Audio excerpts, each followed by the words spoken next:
Yo, what's up mga? So ngayon pupunta kami sa part ng Hungary din, sa page, pero yung pagbasa nun PECS from Pex. Dati yung mga kasama ko. Brother, kung kayo sa vlog ko, brother. Hello. Yun yung kuha ng manager namin. Jay. Ayan.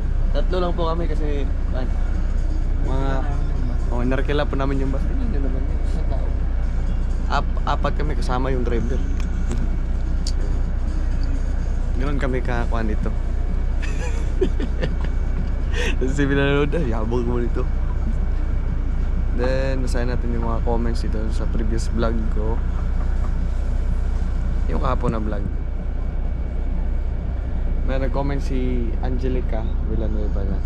Yung sabi niya, hello, how to apply po?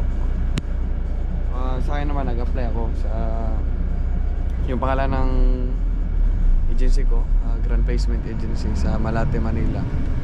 Sa akin doon, nagpasa lang ako ng resume at yung photocopy ng passport. Then nag-wait ako ng mga maximum of 15 days. Magte-text naman sila sa'yo if ever na qualified ka. Then nag-comment si Tio Genis Tagara Jr. Mas malakas pa yung unang araw mo hanggang sa ngayon. Alam nyo, sa Facebook kasi, yung mga friends ko sa Facebook, nakikita ko yung mga grabe yung snow sa kanila, as in grabe, makakapal talaga. Pero sa amin naman, sa mga goods, sa this December, anong day ngayon? December 15. Pero yung snow doon, one pa lang. 2 beses pa lang nag-snow. Tapos hindi siya makapal. Tapos yung iba, pero sa akin naman gusto ko rin ma-experience yung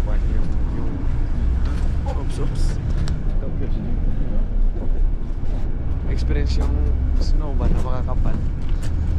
Like, pero nung na-experience ko yung hindi man masyadong makapal, bro, malamig talaga. Basta as in sobrang lamig. Then sabi ni JP Ruiz, okay pa ba magtrabaho dyan? Siyempre okay pa rin naman.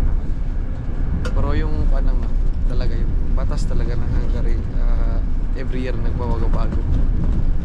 Like sa akin dati nung hindi pa kami nakaalis, way back 2023. Ay, this year pa rin, 2024. Ayun nga, 2023, sabi sa amin nung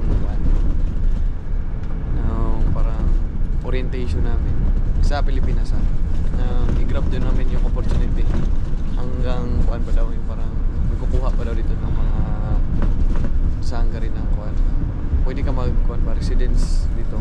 Pero nung pumunta na kami dito mga January 2024, mga after ilang months nagbago yung rule, hindi sila parang guest worker na, parang ayaw nila sa immigrant. Kinokontrol nila yung immigrant. So kami naman disappoint kami. Pero ako naman, like sa akin, papapiliin ako. Hindi maganda rin tumira dito. Magtrabaho lang. Kasi ang ng bansa na to, sobrang tahimik talaga. Kasi ikaw na Pilipino, galing sa Pilipinas. Tapos pupunta ka dito for trabaho. Okay lang trabaho, bro. Yung dito ka magtitira. Sa akin naman, like opinion ko lang. Pero may mga Pilipino din dito na ito rin parang nag-migrate na dito, nakapag-asawa, yung mga tumira na dito talaga, yung mga nakapag-asawa, pero konti lang. Comment ni Bon Mark Chavez, sabi niya mag 6 months na ako sa February, kukuha na ako ng COE, pwede na ako mag-apply kay Grand Place Company Production Operator. Try mo, pwede na yan. Importante lang may certificate ka lang mapakita. Pero in real talk talaga, mas better talaga na yung experience mo 2 years, 3 years, ganun. 2 years, okay na yun.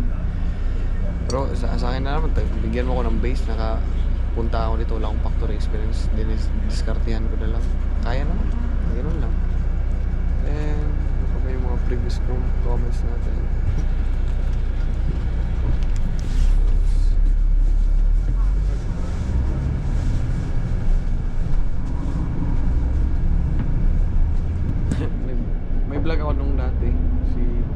paano makapasa sa employer's interview. Sabi ni Ann Rosales, very good advice ka, smile is the key talaga para papasa. By the way, mukhang kawayan kita kung isaya ka ba. Natawa ko sa mga gusto. Oh, yung time, itong vlog na kasi to, dito ko paano parang siguro dito din yung parang nadagdagan yung mga followers ko kasi in-explain ko kasi ano yung experience ko sa interview. Then yun nga, nakakatawa yung mga interview na nakakaba. Pero one thing nga talaga, pag interview talaga, yung parang always i-remember mo yung tawag nito, smile is the key talaga. Like, kahit nahihirapan ka, ngiti talaga kasi iba yung nagagawa ng ngiti. So yung mga taong mga nag-interview sa'yo, like they will feel comfortable dahil yun, lagi ka nakangiti. Sa akin nun, lagi talaga ako nakangiti. Kahit na may mental block na ako ganito, ngiti pa rin. Parang ba, maganda yung vibes ba. Kaya nung nag-interview sa akin, parang napapangiti din. Kahit yung isa medyo strict, smile pa rin, no problem yan. Basta lang. Then avoid lang sa mga red flags na mga tanong. Meron din akong vlog niyan, mga dapat iwasan during interview. Siguro agawan ko ulit ng vlog kasi marami na akong vlog yung maabot na ng 400 videos na. So pag i-stock nyo, maduduling talaga kayo sa nakahanap ng vlog.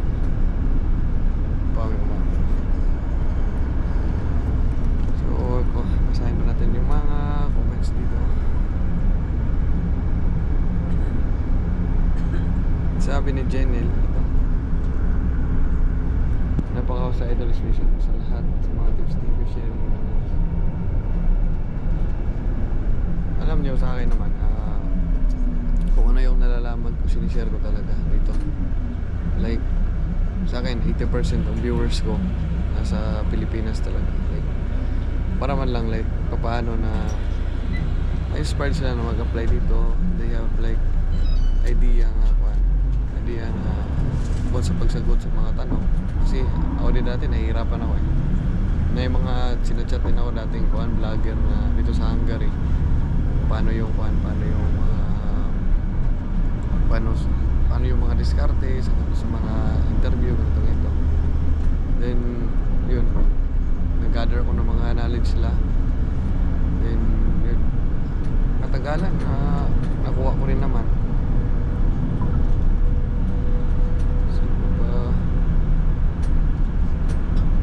Then shout out kay Giancarlo Milalios, tsaka kay Gracelyn Ramos, kay Kyle Clarence Martin, kay sino ba? Kay PJ Alcario, kay yun lang muna. So sa gusto magpa-shoutout, comment lang po kayo sa Facebook or sa YouTube ko. I will shout out you to my next vlog. Then I have also Facebook.